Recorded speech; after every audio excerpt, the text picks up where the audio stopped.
Is there a downside to big investment in Africa? No more than, well, it's a tricky question. So for me, big tech is something highly controversial. I see the value of it, but I also see that Africans should stop playing second fiddle to some of these organizations and have the confidence to start building our own technology.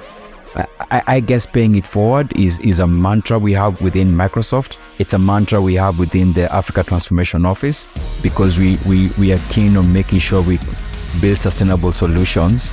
I fear that some of the gains that we've made could dissipate. So for instance, we are trying to build a critical mass of great young Ghanaian people who are patriotic. A lot of the gains that we've made might dissipate because things are not moving as fast as people want to move.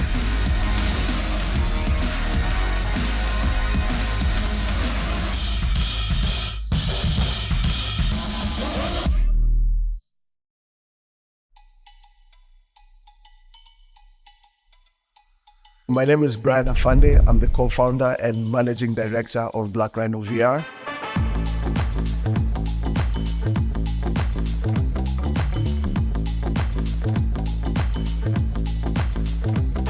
We are an extended reality technology company. Extended reality is a spectrum of three key technologies. They're called immersive media.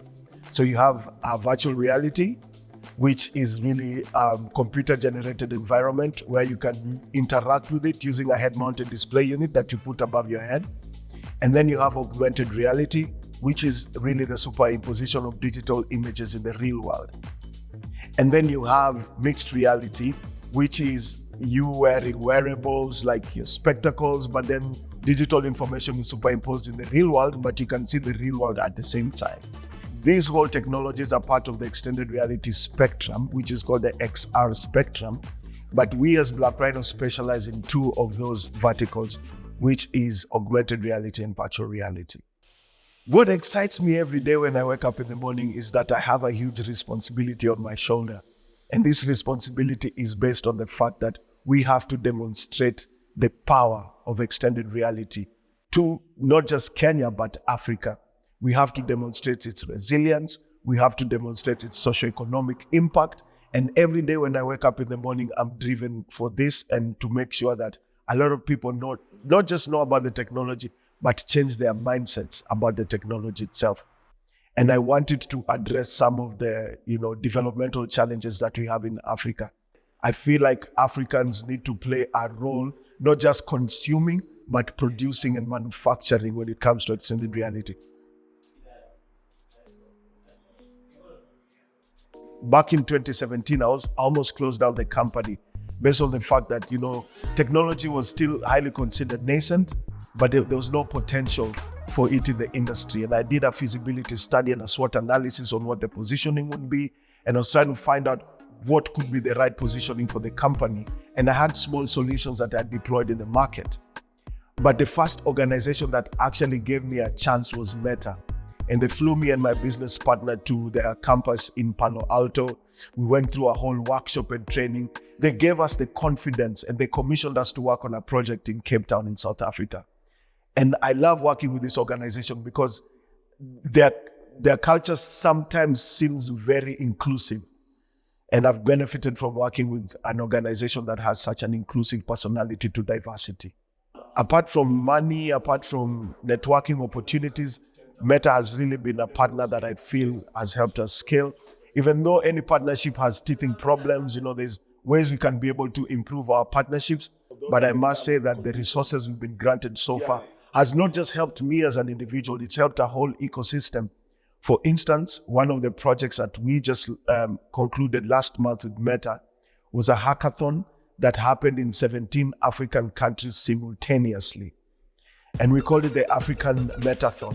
And this was a metathon that was that Meta put in resources for young individuals to develop use cases of the metaverse and extended reality. And it really trickles down to the grassroots level because these are individuals who've been working in silos, but have now confidence to come in spaces like where we are to build solutions The first team got about $10,000 in prices. So it's very important to see that the resources are actually not trickling down to companies like us, but are trickling down to the individuals that matter. In the next 10 years, I want to see big tech being African companies, giants coming with solutions. Let the unicorns, big tech solutions come from Africans, by Africans, for Africans. Let us start exporting big tech to the global south, because the global south is huge. Let us start extending our solutions to the global north. So for me, big tech is something highly controversial. I see the value of it, but I also see that Africans should stop playing second fiddle to some of these organizations and have the confidence to start building our own technology. I feel there's a lot of investment in Africa because it's only one thing: growth. By 2025, half of the world's youth population between 18 to 25 is going to be based in Africa. My friend, this is growth potential. And a lot of investment is coming to Africa primarily based on that. Not just the resources that we have, but the people is a huge resource. And what do you do with this resource is a fundamental question that this organization asks. So they're trying to tap into the rich resources that we have, which is the people. I feel like sometimes as Africans, we might have a fixed mindset that doesn't allow us to believe that an individual running an extended reality company or an individual doing animation or coding can have a future in that. The reality is an individual who's done extended reality can add value in some sectors of films, in music. We can infuse our technology in any cultural and creative subsectors. And I feel like this is where success is, when we change our mindset to a more growth-minded perspective and mindset. This is where the value is. You good? Yeah, oh, look at him, I'm sorry. It's a beautiful thing.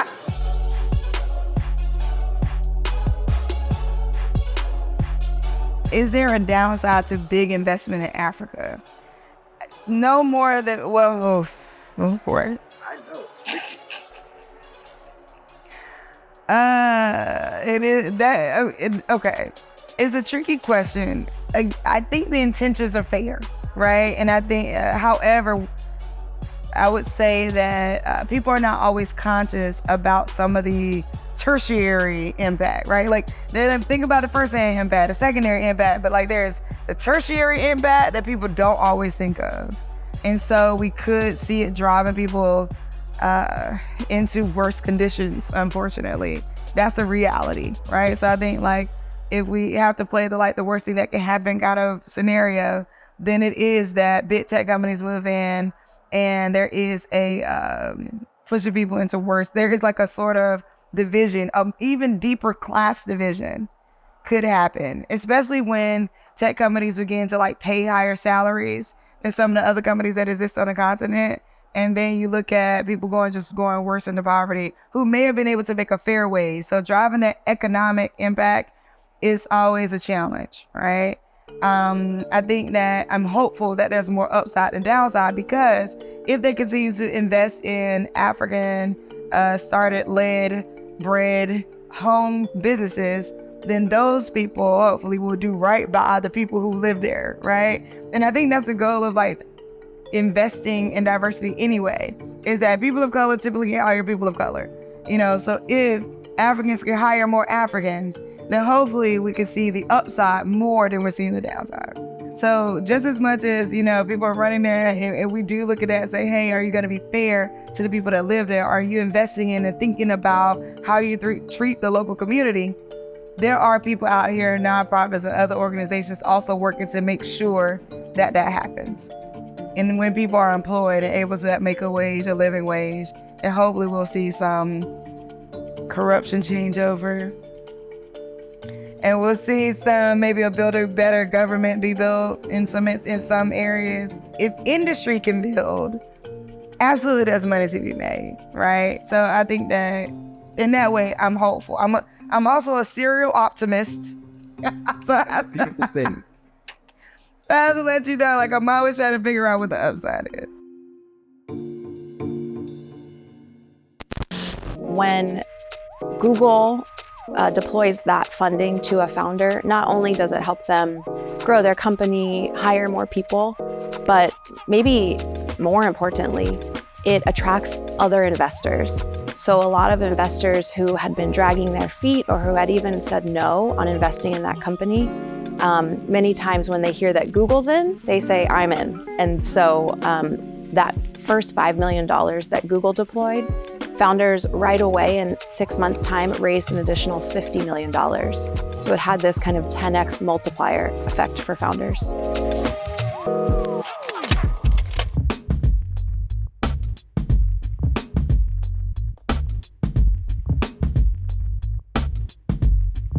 Big tech has allowed the information to be democratized, highly democratized, it's accessible. Whether or not it's on your phone, like you said, there's all these social media platforms where people can be able to communicate with the others across the globe.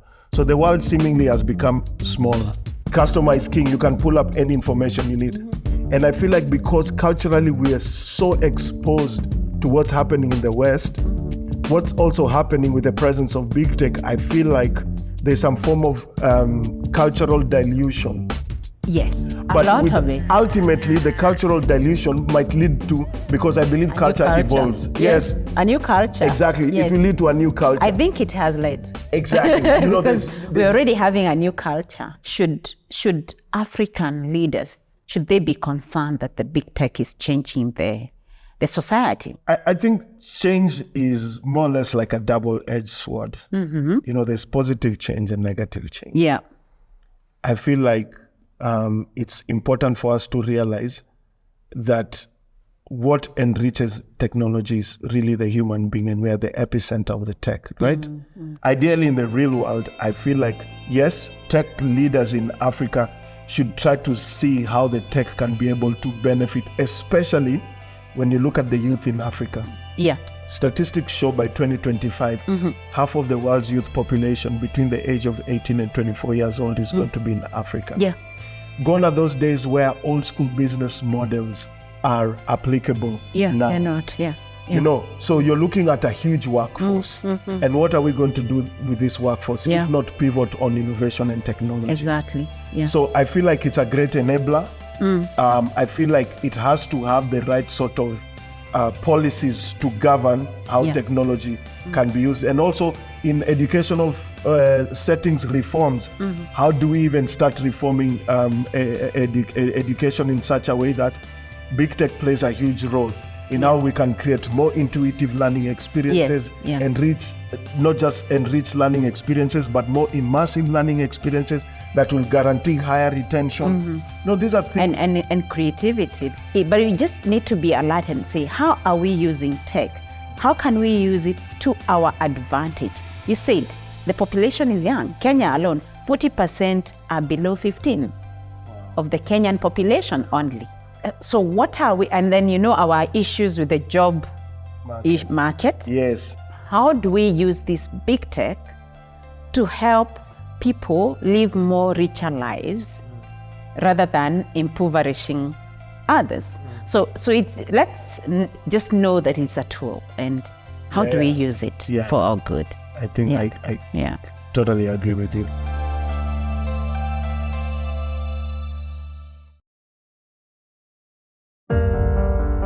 In times of change, when the world seems uncertain and what we hear doesn't reflect what we see,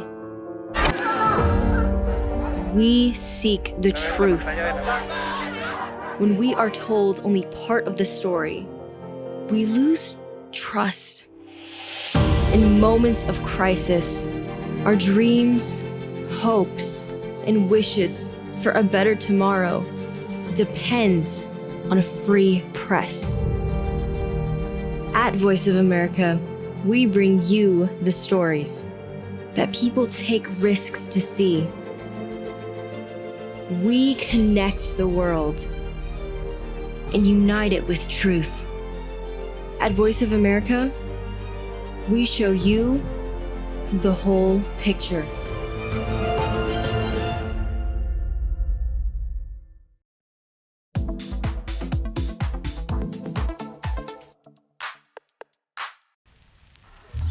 My name is Atuol Zanapia. I'm from Elmina. I grew up in Kumasi. I live in Accra. I care a lot about Ghana, and I love Africa. That kind of thing.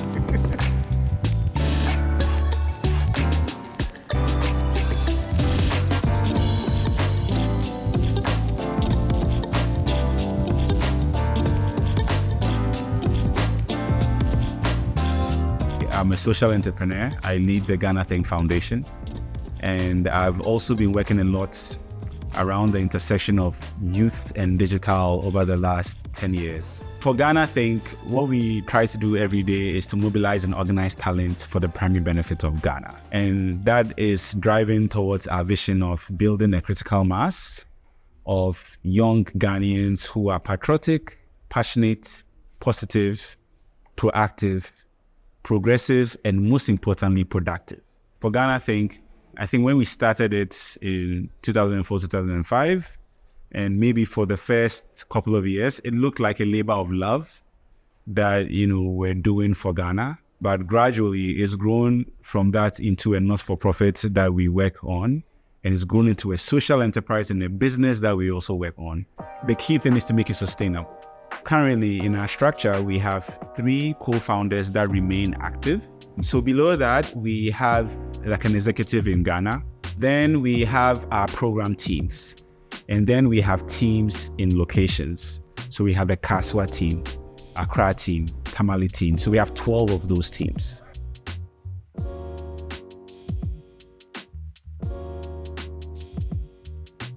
We run on volunteer membership. Right? So like no one is full-time with GhanaThink. And because we also run it as a social enterprise, we continuously want to prove to ourselves that this is a good business. I think I'm concerned and I fear that some of the gains that we've made could dissipate. So for instance, we are trying to build a critical mass of great young Ghanaian people who are patriotic. Over the years, we feel and we see that some people who may have been like that are losing interest, right? Because they think the system is not changing. So that's something that I fear a lot, that a lot of the gains that we've made might dissipate because things are not moving as fast as people want to move.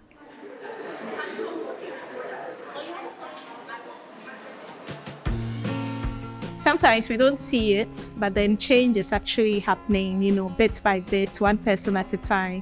We are not paid, we are volunteers. So I think it's just the passion, to bring people together and to bring people together in a way that allows them to connect. Since 2010, I have become a part of the GhanaThink Foundation, where I joined the team that organized the Cape Coast events. So for like 10 years, I've been leading this team, and this is my 5th bar camp in Kaswa, creating opportunities where people can learn, share, and network. And these 3 keywords have been our guiding principle. And for me, that has also been my personal connection to the need for lifelong learning. Today, I am who I am because I attended my very first bar camp.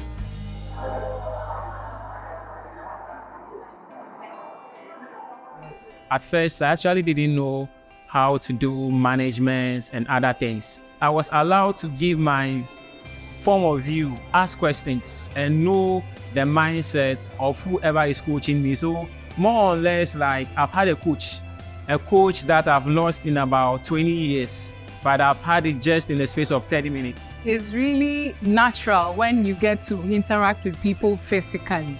So I like the interaction part of it. The people really came down to earth to our level and made things simple.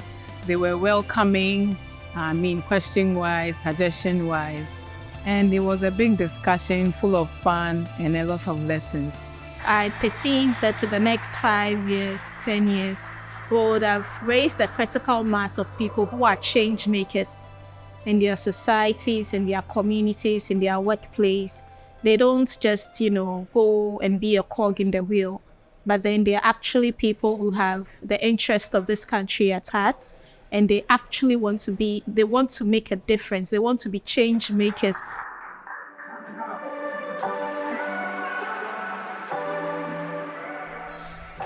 We've benefited from Google a lot.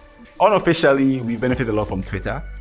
I think in the past, we've actually gotten some financial support through Facebook for ads, especially because of what we do and the kind of people that we target, young, tech-savvy driven, hardworking young people. A lot of the businesses that appreciate the kind of people that we engage, sometimes are big tech. Traditionally in Ghana, we struggle to get lots of local businesses to understand what we are doing and partner us or support us.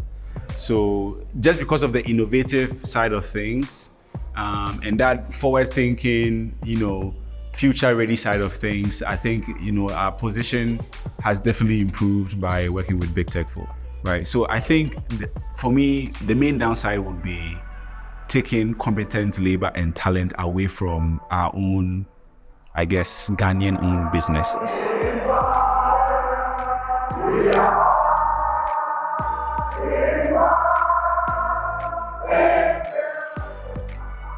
My own personal vision is to be remembered like the way we remember Nkrumah, the way we remember Kofi Annan to a certain extent, the way we remember Mandela, but not be in politics. So, there's never been a point where I was like, this is not going to work. It's just, what can we bring to make this work well or work faster?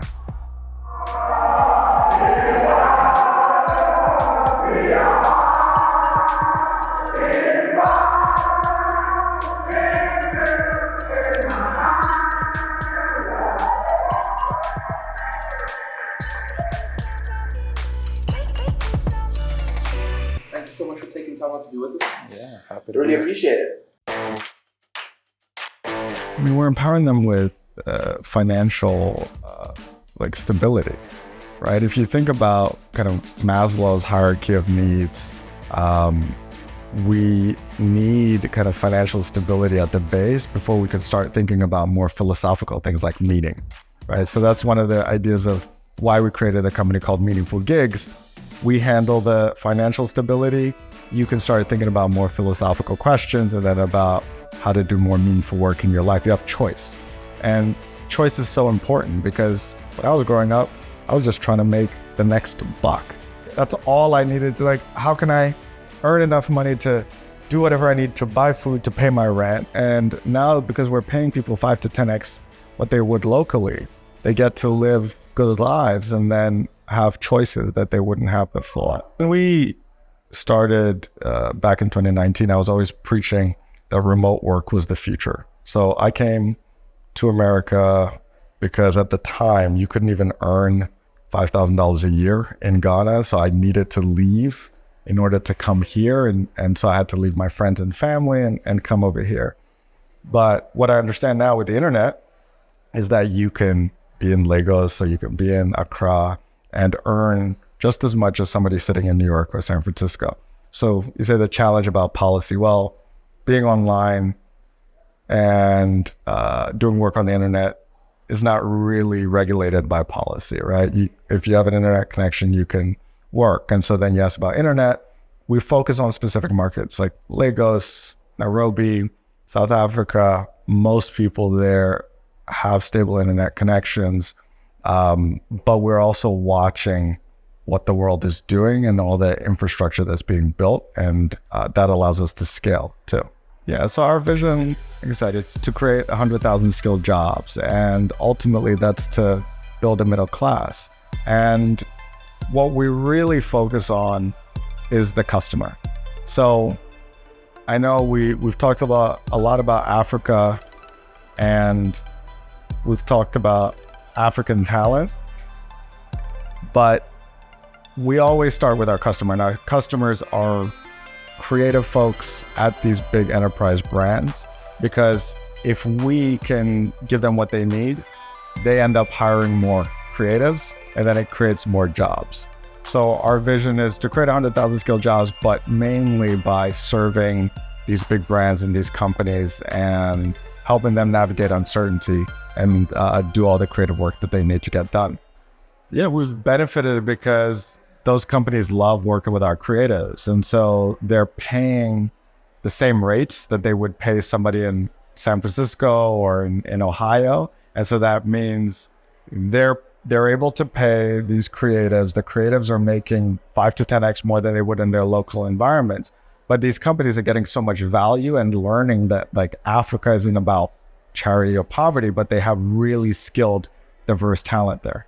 Ultimately, when I think about brain drain, for us, we're not promoting that people leave Africa, right? We know that if you're sitting in Lagos and we connect you with a job at Google or Facebook, you then can leverage that to any job in Africa, 9 times out of 10, right? Like you become more empowered to do more work and then train and upskill and help the next generation. And that's one of the important things that we're doing too. We're making sure that the people that are on our platform pay it forward and give it back to the younger creatives that are up and coming. Pay it forward for me is it's personal to me. And I say it's personal to me because I wouldn't be where I am today if I didn't have a number of managers guiding me through various personal and professional challenges, but also in giving me the right platform to be able to shine and build my potential. So paying it forward for me for the startups is something I take personally when I meet some of the founders and we sit down and I talk to them from the ways of setting up the startups in thinking of the exit, not setting it up just to solve your problem in the beginning, but thinking about it around as you expand your solution, as you expand your service. How do you think about your growth beyond your market? And I would call those mentoring sessions in terms of paying it forward. So I guess paying it forward is a mantra we have within Microsoft. It's a mantra we have within the Africa Transformation Office because we are keen on making sure we build sustainable solutions for the various segments of customers you're dealing with, be it the multinational organizations that are setting up their businesses here, or the startup founders that are setting up their ideas in Africa, or indeed the SMEs across Africa.